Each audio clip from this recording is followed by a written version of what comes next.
Maggie.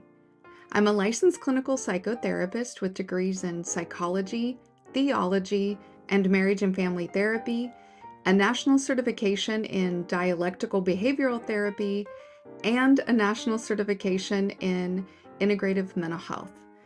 In this video, I'm not looking to diagnose anyone.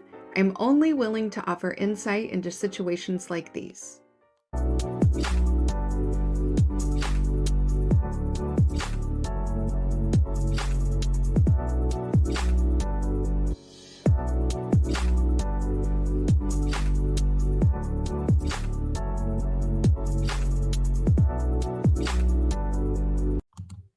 Hello, everybody. Yay, it's Sunday. Let's say hi to some people. Adric is first. He says it's on, so we're good to go, right? Nina is in here. Hi, Nina. Thank you for being here. My favorite auntie. Adric says, give it up for the dancing Maggies. I just hear it in that voice. And Nick is like number 5. Thank you for being here, Nick, and for reminding people to like the video. I dropped signal right as I was trying to start it. So if it gets glitchy or it's glitchy now, let me know. I'll switch to a different network again. It's really bugging me. I don't know if you guys saw when I put on the community tab about that I'm shadow banned. It's a bummer. My content's not being suggested right now. So I've done everything I can do to influence the algorithm where it was suggesting me. The 1 or 2 suggestions that I get now are not really where my content lies. So anything you can do would be appreciated. Adric says we're good to go. Okay, great. Because like I often do, what if I told you that reality is not what you think it is? You would probably be like, I know. But philosophers and thinkers and even mathematicians have used paradoxes to get us to rethink existence and to give them like some thought experiments to figure out where the truth actually lies. Hi, Leon. Thank you for being here. Hi again. Okay, so what is a paradox? So a paradox, I have my notes, by the way. Again, you know I have to keep my notes. A paradox defies logic or intuition. It highlights our limits of understanding, and philosophers and scientists will tell paradoxes to challenge the notion of reality and to demonstrate how little we know about space, time, and the nature of reality. And if anybody's into quantum physics, you know that when you read quantum physics, it almost sounds like a paradox. Man, I just realized I didn't bring water in here. Woo, it's going to get rough. Okay, so we're going to talk about some paradoxes. I always want to call it paradoxi. Okay, so we're going to talk about some paradoxes and what we learn from them. And then we're going to get into one that's just really, it makes your brain itch. It's a toughie. It is a toughie. So we're going to get into those, and it should be pretty fun. So the first one, and if you guys have heard of these or you heard them differently, let me know in the chat, because there's one that I saw on a Bugs Bunny cartoon.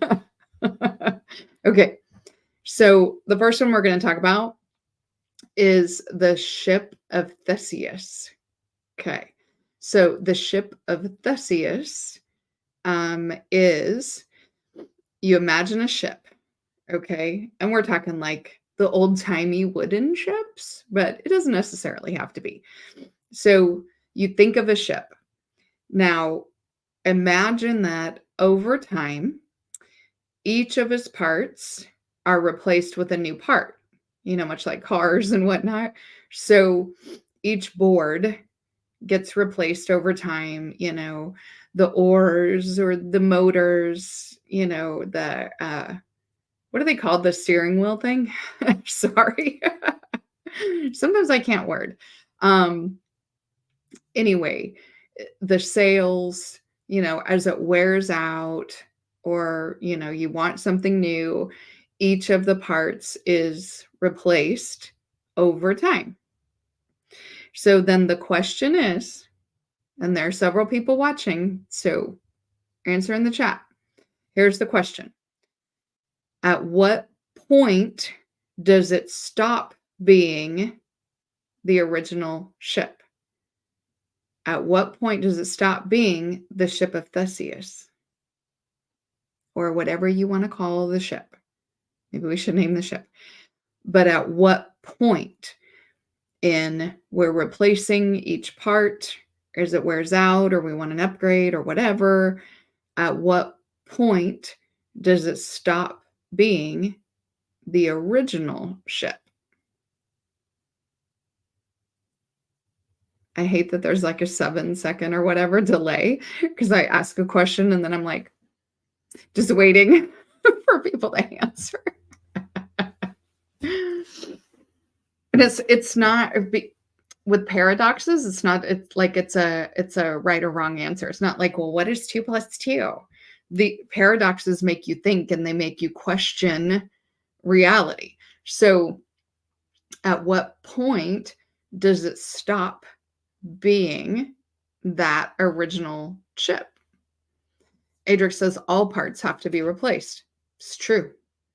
It's true. Eventually, every single thing on a ship is going to wear out or break or get old or whatever. So when does it stop being the original ship? Ebony Knight says, and hi, thank you for being here, says, when all original parts have been replaced. Okay. So let's say the original ship's name is Theseus. Okay. So once all the original parts have been replaced, what's the name of the ship?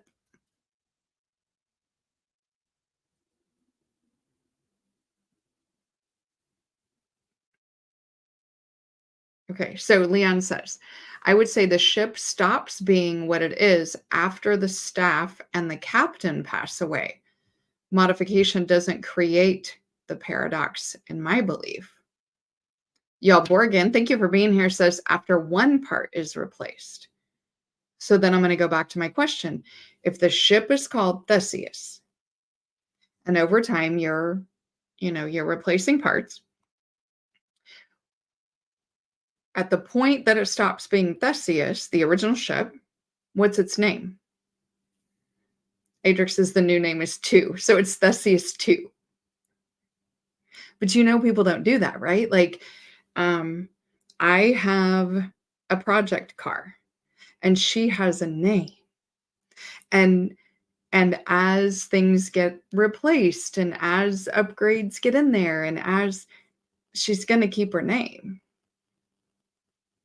Oh, Leon says Celsius 2. Yeah. He's kind of in with the 2, yeah, right? Like it's Theseus 2. But when do you change the name? Right? This is the thinking, right? Because it's still your ship. The papers are still in your name under that name, right?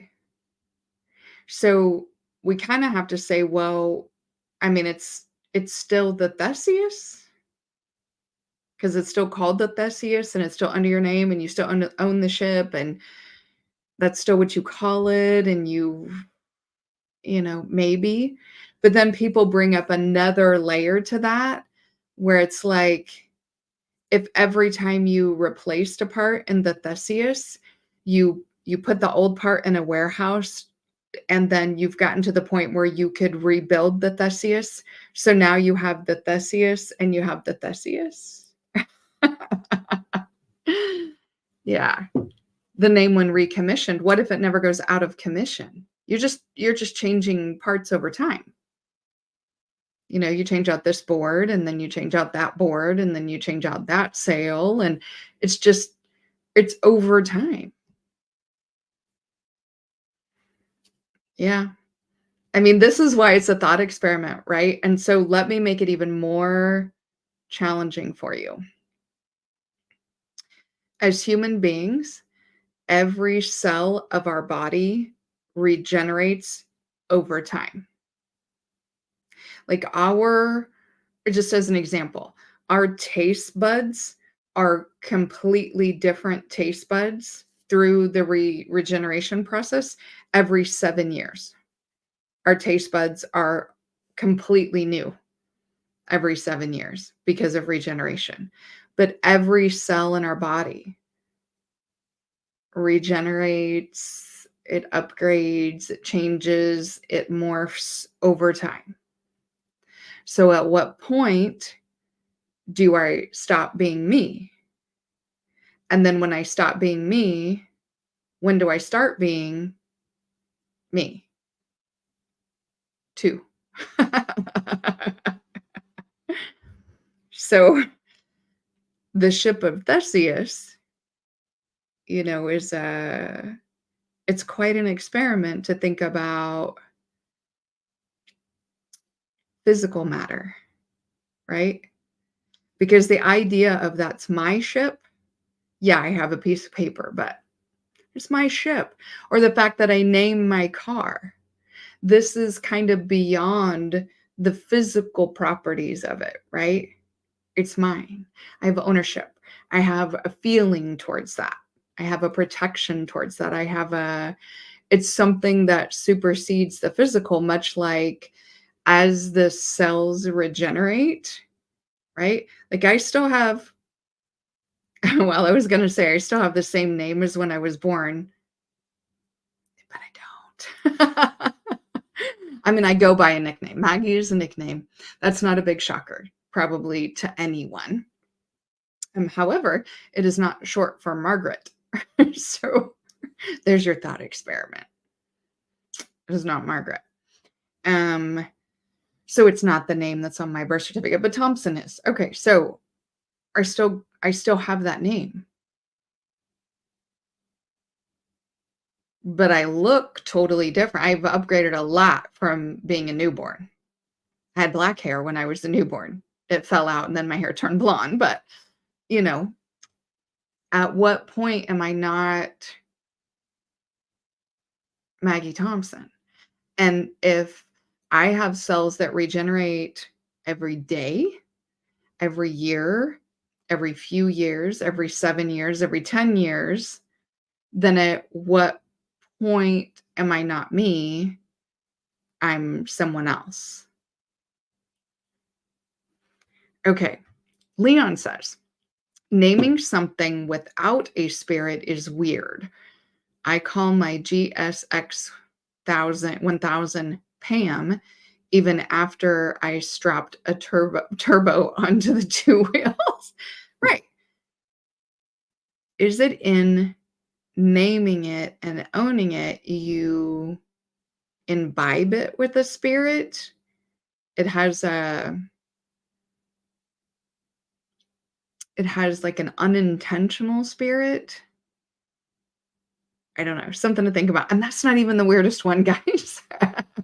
Hopefully I've not freaked everybody out. Yeah. Leanne says, I still believe, just like in books, movies, and fairy tales, that the connection is through leftover spirits of the crew. Yeah, that's kind of a cool. I think it kind of comes down to spirit, right? Because, oh my gosh, you know what I just thought of is like in the Christian Bible where the apostles keep asking Jesus, like, well, who are you? Are you the Messiah? Are you this? Are you that? And he was like, well, who do you say that I am? Almost like, then that's who I am to you. Like your perception is reality. Whew, I didn't even write that down, but now I just thought of it. Thanks, Leon. All right, so let's talk about another one. This one is part of Zeno's paradoxes. So this is Achilles and the tortoise. This one you've probably heard, but told in different ways. Borgen says the ship changes after the first part is replaced. You rename the ship once the idea of the ship changes. So that makes me think, like, as soon as I change a board, then the next time I call it Theseus, I've renamed it Theseus. So every time my cells change and I refer to myself as Maggie, I'm renaming myself. And I'm renaming those cells. Okay, that got deep, y'all, Borgen. Thank you. Okay, so let's talk about Achilles and the tortoise, right? This is going to sound similar to the tortoise and the hare, this is probably where it came from, but this is different. Okay, so this is part of Zeno's paradoxes, Achilles and the tortoise. So Achilles, obviously, this is before his tendon got cut. Achilles obviously runs faster than a tortoise, right? Any man would, but also Achilles is very, very fast. Okay. Zeno says that Achilles will never catch the tortoise. Okay. This goes against like what our intuition says. Of course, Achilles will catch the tortoise, of course. But in Zeno's paradox, the tortoise has a head start. So the tortoise starts ahead. Okay. Then the race starts and Achilles catches up to the point where the tortoise started. Okay. But because the race started, the tortoise has moved slightly ahead of the point where it started. Okay.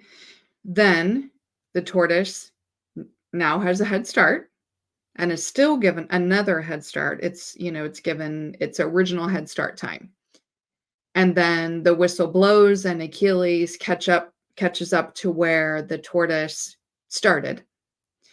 But the tortoise has moved farther ahead again. Hi, Rael. Thank you for being here. So this happens over and over and over again. So Achilles continuously closes the gap, but he never overtakes. Okay? Because Achilles' focus is on catching up, not winning the race, right? So Achilles continuously closes the gap, but the tortoise, even though slower, constantly has a head start. And so then when the whistle blows, the tortoise is moved even farther beyond that. So every time Achilles catches up or closes the gap, the tortoise has already moved ahead. Yes, all is well, Ryle. I hope all is well with you. Okay. So the point of the paradox is that when we add extra steps, right? Like there's so much of this and you can only catch up to the last place that you knew the tortoise was, it complicates a simple process, right? By adding extra steps. But to me, when we apply it to society, what does that mean? Because this is not like the tortoise and the hare like I saw in an old Bugs Bunny cartoon where like because the bunny gets so far ahead it falls asleep. Propaganda. That's kind of what I think about it. But I think about it more like there are individuals and there are groups of individuals who receive head starts prior to every race. Okay. So every competition, everything in different systems, there are individuals or groups who consistently get a head start. Could be through wealth or education, through their social connections, through privilege that they're born with, whatever, they consistently get a head start. And so even when certain individuals or communities make like these great strides, the tortoise has already moved on to the next starting point. Do you get what I'm saying? We can apply this to societal structures and like a caste system, right? There are certain levels of the caste who have consistent head starts, and you don't get to know where the third starting point is or the direction of the race, like where is the finish line, right? So you can only ever attempt to close the gap and follow the tortoise to where the finish line is. You can't overtake the tortoise, okay? So no matter how many great strides are made and how much the gap is closed, when you're not the one creating the rules, where's the finish line? Where's the next starting point? When does the next whistle blow? You don't ever get to overtake the tortoise. It's perpetual catching up. And the focus is always on catching up. It's always on closing the gap. It's always on, getting to the last known starting point. So it's like catching up without ever closing the distance. And that's like the experience of inequality, right? Because no matter how close you get, there's already a new starting point that is headed towards a finish line that you don't know where it is. Even though maybe you're Achilles and you can run way faster than the tortoise, since you don't know where the finish line is or where the next starting point is or what the rules are that have complicated the whole system, the best you can do is attempt to close the gap. Okay. So it's like the groups have the capacity to run fast, the ability, the talent, the skills, the intellect, all of that to run fast. But the system itself and all the systems in the system that are in place are there to preserve the gap. So, okay, before I get to the point, I want to see what Leon says. I compare it to the housing market. Thank God I got mine before the pandemic, and the person I bought it from is, thank God I was free before you. The person that buys is tomorrow's whelp. Okay, so societally speaking, when we talk about Achilles and the tortoise, society has to change the conditions of the race for equality and equilibrium, not just expect people to run faster, right? That's that whole bootstraps thing. It's we'll run faster. We'll get there faster. We'll do it better. Pick yourself up by your bootstraps, blah, blah, blah. But the conditions of the race were created outside of your control or knowledge. Okay. So society has to change the conditions of the race for true equity, not just expect people to run fast. Okay. Or Achilles, as a representative for specific groups or individuals, can just run a different race. I'm not going to give too much detail into that, but let's figure that out on your own. Okay. So let me know what you guys think about that. It's an interesting way to look at inequity, inequality, those kind of things. All right. So I'm going to yawn. Sorry. I slept good. I don't know what that was about. Okay. Let's talk about a really mind-bending paradox and how it literally challenges our understanding of reality. Okay, so imagine this. You go back in time, and for reason, pick a reason, I don't care what it was. So you go back in time and you kill your grandfather before your parent is born. Okay, this is called the grandfather paradox. Okay, so you go back in time, you have a very valid reason, and you kill your grandfather before your parent is born. Okay, so if you kill your grandfather before your parent's born, then you will never exist. And if you don't exist, then you can't go back in time and kill your grandfather. So then your grandfather has your parent, and then you're born, and now you're back where you started from, and you go back in time and you kill your grandfather before your parents born, then your parents not born, then you're not born, then you don't exist. So which is it? Okay. So this is why it's a paradox, because intuitively we're like, well, you just cease to exist. But we don't think about, well, if you don't exist, then you can't go back in time and kill your grandfather. So that means you do exist. But if you exist, you kill your grandfather. If you kill your grandfather, you don't exist. And if you don't exist, you can't kill your grandfather. Like, this makes your brain itch. Okay. What do you guys think of that one? I have a whole bunch of notes on that one. Right. And this is one we've kind of heard about before when we talk about time travel. Come here, T. Come here. It's because people who, a lot of quantum physicists and people who study time travel, this is a paradox that is so difficult to answer. There's some who say, well, the timelines have to be preserved and, things like that. I'm going to get into that in a minute.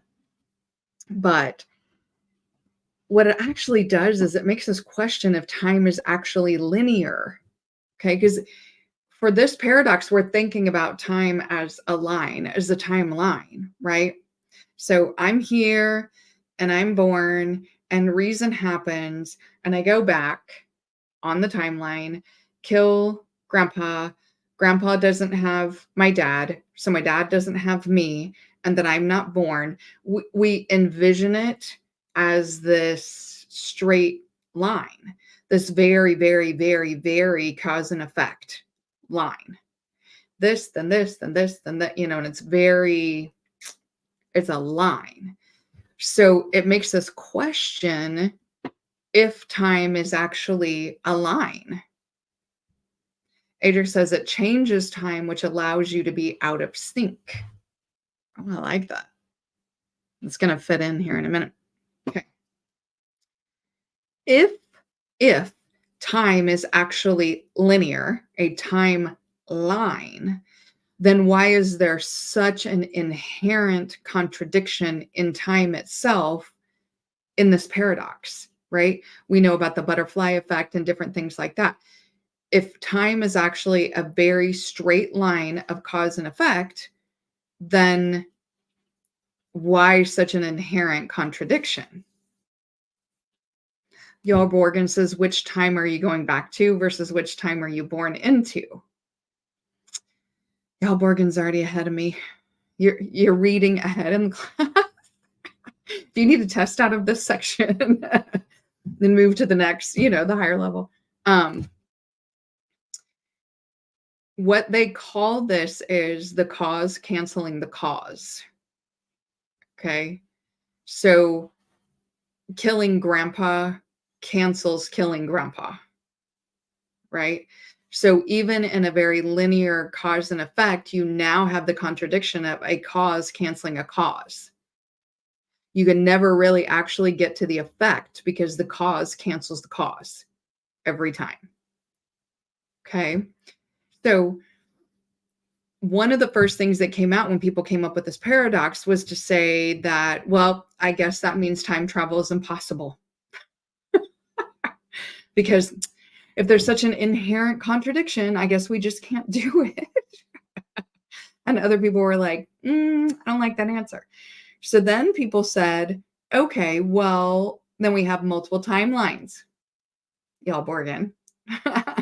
Right? So if this timeline I was born, then if I go back and kill grandpa, it sparks another timeline where I'm never born. So that my original timeline, I'm still born, right? Grandpa still lives, has my parent, I'm still born. If I kill grandpa, then it sparks a different timeline where I never exist.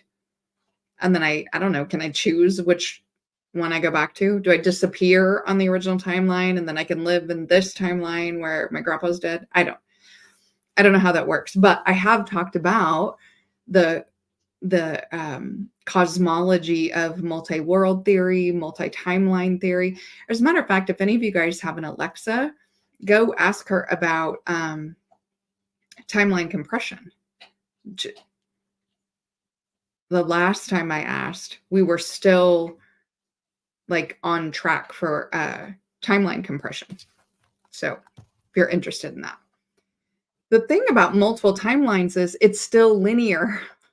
It's instead of this line, we have all these lines and we can be anything and we can be a painting that walks around and, we can live in crayon world and, like the multiverse in Marvel, right? But they're all still linear.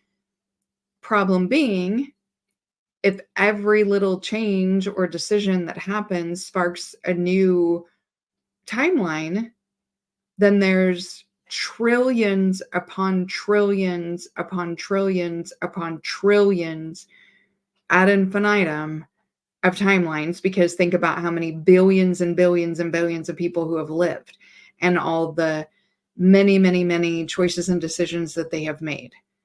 Like, does that not now cause another inherent problem with multiple linear timelines? Okay. The other problem with the cause and effect timelines is determinism. If the timelines are preserved, right?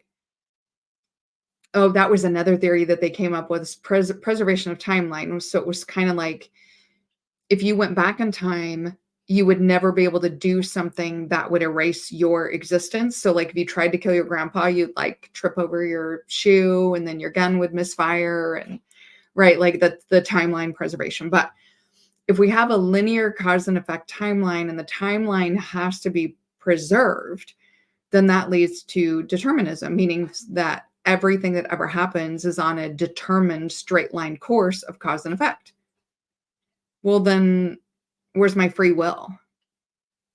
If the timeline is going to enforce that it's going to do what it's going to do and everything's going to turn out the exact way that it's supposed to turn out based on cause and effect, then what do I have choices for?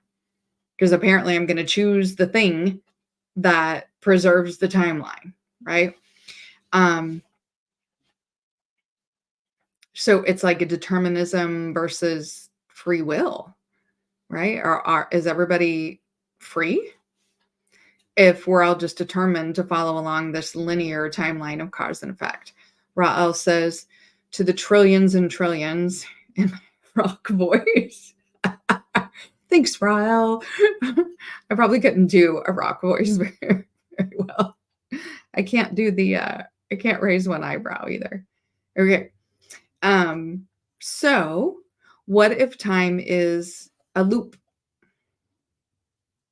What if it's curved and not a line of cause and effect? So we don't like start right here and go to, the person who shall not be named at the end of time.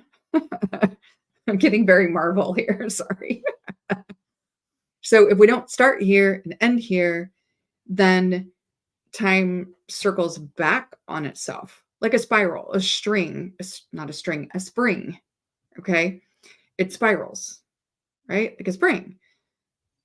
If that's the case, if it just spirals, then that would mean that the future can affect the past because it keeps looping back on itself. So the future, everything is cyclical. The future affects the past and history repeats itself in the present, which we already know that, right? Like we see that. We go through epochs, we go through generations, and about every fourth or fifth generation is like the third or fourth behind it. We just rename it, right?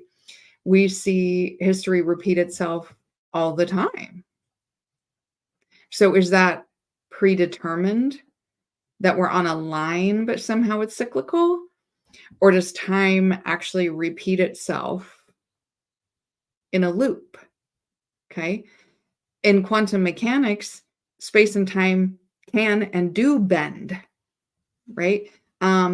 Black holes actually scientifically are explained as a bend in space time. Time is different the closer that you get to a black hole, and matter becomes different. Space becomes different in a black hole. So in quantum mechanics, space and time can bend, and it can bend all the way back on itself. That kind of makes me think like you're born and you go through this circle, and the moment of death is when the moment you're born, and take a breath. Like your last breath leads into your first breath. Wouldn't that be interesting? Hey, Snowman. Thank you for being here. Leon says, what if you thought it was your grandfather, but you delete the stepfather and really you went back in time just to create the loop that you're now stuck in? That would be a good show, Leon. We actually need to turn that into a movie. Okay. Nietzsche said that every event repeats itself in a cycle. Every event repeats itself in a cycle. So how do we get out of the loop? Right? Because if we think about life as just on a line, we start here, we end here. We hope that we have a nice funeral and people say nice things about us. The end, slip into the void. It's very concrete, right? But if it's a loop, if it's cyclical and every event repeats itself, how do we get out of the cycle? We have to do something to stop the cycle, right? Right. The problem is that we experience time linearly, right? Just like we can only see a certain spectrum in visible light. So we don't see everything that's actually happening outside of what we're able to see, right? I've told you guys before, this is in telescopes and whatnot, they put different filters on. A lot of the pictures that they show you is not how we would see it. We see it that way because of the filters that they have on it so that we can see outside of the visible spectrum of light. And they call it visible spectrum because our eyeballs can see it, but a lot of stuff is happening. Okay. So we experience time as a line. It was 4:03, now it's 4:04, now it's 4:05. It's one to the other, a cause and effect. I sit and wait and stare at the wall. I look at the clock. There's more numbers. It's a line, right? It's cause and effect. But that's simply because that's how we experience it. Because quantum mechanics tells you space-time bends, and it can bend all the way back on itself. Whew. We just, as very fragile meat sacks, can't go experience that because bending space-time affects matter. And we are matter. So I've talked about before, though, about how there are some people who believe that when our meat sacks die, that we're then able to experience space-time, actual space-time. Interesting, right? We can't really experience space-time outside of matter. They're all connected for us. So we're kind of hamstrung by our hamstrings. Ebony Knight said, would that be past, present, and future existing simultaneously? Well, yeah, because it's a circle, right? It's a loop, it's a spiral. And if the future can affect the past, then it would kind of have to exist.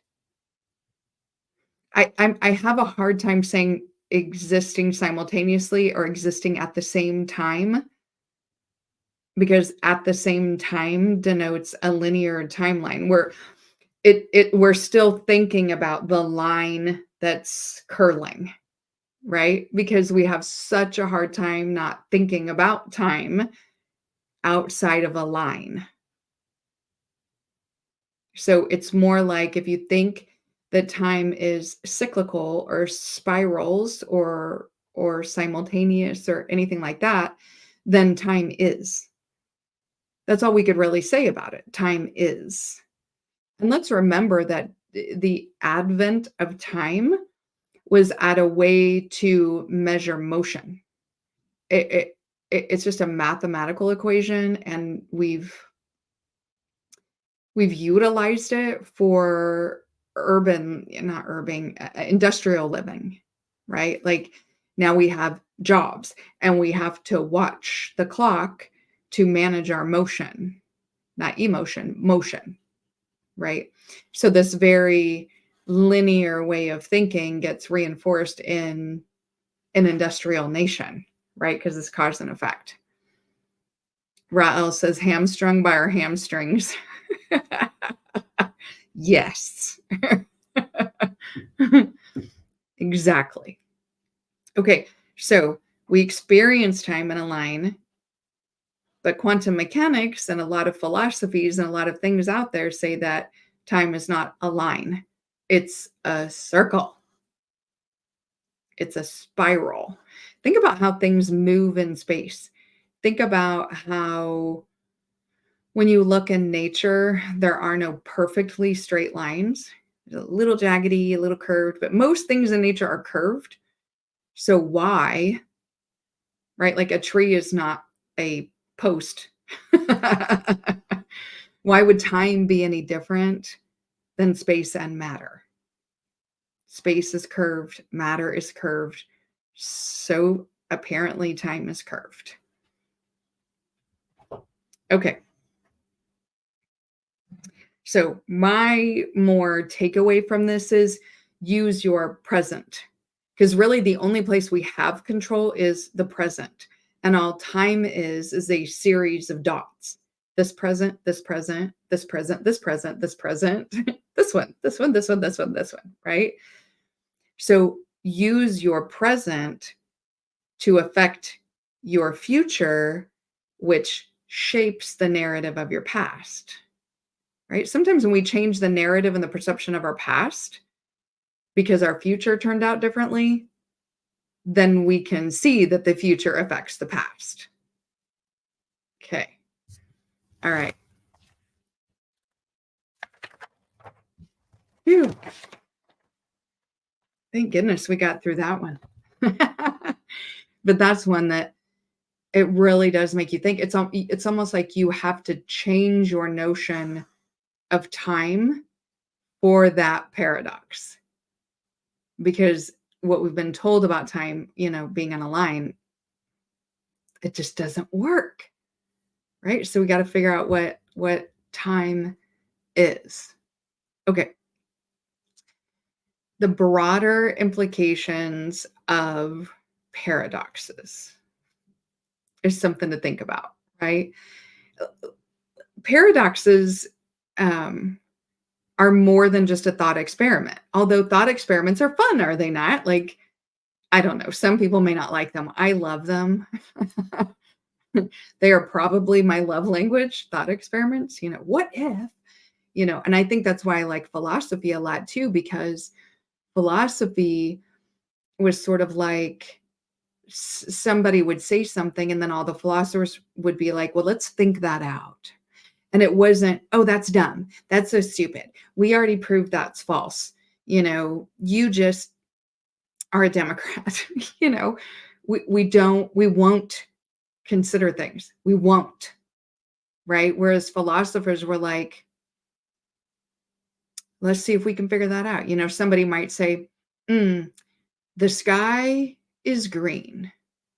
Now, and everybody wouldn't be like, you're a dumbass.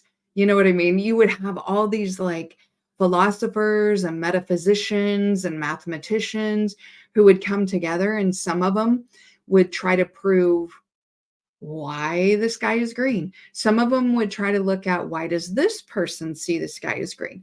Some of them would be like, let's prove that the sky is not green, or let's prove that the sky is blue. And they all would sit and talk and think and offer things and consider this and consider that. And the whole point was to come to a greater truth, right? We just, I mean, and that's critical thinking. That's all that is. It's just using critical thinking from their area expertise to put it all together and to come to some like greater understanding or greater truth. We just don't do that anymore. So paradoxes are kind of more important than just a fun, riddle, right? They're not riddles, right? Like, think quantum physics, right? Quantum physics says particles can exist in two states simultaneously, or particles can exist in two places simultaneously. That right there forces us to question the nature of reality, and it's not a paradox, right? But we can't just summarily dismiss something that we're like, nuh-uh, or my pastor said, or my presidential candidate, or, critical thinking. It's important. That's what paradoxes are for. It's even in this one, like questioning free will versus determinism. It makes us question our level of control in life, and it makes us question what we find important, right? Like if I start to question my place in the universe, my level of control, who I am and why I'm here, then maybe what I thought was important yesterday, like being the absolute best at my job every day, it might make me go, my job is for paying bills, so I'm going to be good. I'm going to be good so that I can pay my bills. Do I need to be the best? No, because what I really want to be the best at is underwater basket weaving, or rock climbing, or having a YouTube channel that's shadow banned is much more interesting to me. That's what I have fun doing. That's what I like to do. And so I'm going to take a lot of my effort from over here, what I thought was important, and I'm going to put it where I think it actually is important. This becomes more important. Hi, Chef Mike. He's going to be the replay gang. Yay! He's leading the replay gang. Thank you, Chef Mike. Rael says, so changes in the present thought continuum causes ripples in collective consciousness, like a rock that hits the water affecting the equilibrium of the water. Okay, you guys give me a moment to get weird, okay? Rael, if we think of time like a surface of water rather than a line, okay, then think about the double slit experiment in quantum physics, where they had two slits and they threw these proton balls through there, which I'm going like this, but protons are microscopic. So they threw proton balls through there. When they threw them through the original hole, it's like throwing a ball at a wall, right? Through a hole. The ball's gonna hit the wall and leave a mark. When they made two slits, they expected some of them would hit outside the holes. Some of the protons would go through, and so there would be marks right behind those two holes. But what they actually found out was that when you throw more than one, when there's more than one choice, you throw more than one proton, what actually was marked on the wall behind where the balls should hit was waves. So when there's more than one option, okay, I wasn't going to get this deep into the timeline, but when there's more than one choice, when there's more than one option, it comes through like waves. So it's like a rock hitting in the pond, and those ripples are what shows back there. And what it looks like is like every place the ball could have hit, there's a wave. So the more often the ball would have hit there, there's a darker wave, and then it's less and it's less and it's less and it's less, like ripples in a pond. So if we think of time more like a pond and less like a line, then that is more accurate to how things exist on the quantum level. And we're all part of the quantum field. Like we exist on the quantum level. I hope that wasn't too weird. Thank you guys for giving me that moment. But when he brought that up, Rael, that's exactly what time is. It's ripples. We create ripples. We don't create multiple times, although I guess we can't say don't, but on this uh, planet and on this world, we create ripples that affect other things. That's what time is, right? We disturb the equilibrium of the water. Yeah. Hi, Elner. Thank you for being here. He says, please be specific. Name us a few paradoxes and explain it, such as Zeno's paradoxes. Elner. Replay gang. I literally talked about one of Zeno's. So I talked about Achilles and the tortoise. I talked about the ship of Theseus, which is a Zeno, and I talked about the grandfather paradox. So please feel free to go back and watch those because you did it, right? So time's going to loop. And it's so interesting that you brought up Zeno's, and that was one that was in there. So feel free to go back out, okay? So if reality is not what you think it is, right? We're taught time to be linear from school to work to our parents telling us what time to be home. We are taught from day one that time is linear. We are taught that intuitively we know that Achilles runs faster than a tortoise, but we don't take into consideration that there might be things preserving the gap, things like that. So if reality is not what you think it is, and you can't control it in the way that you think you can, then who are you? Better yet, why are you? That's the question. Not necessarily who are you, but why are you?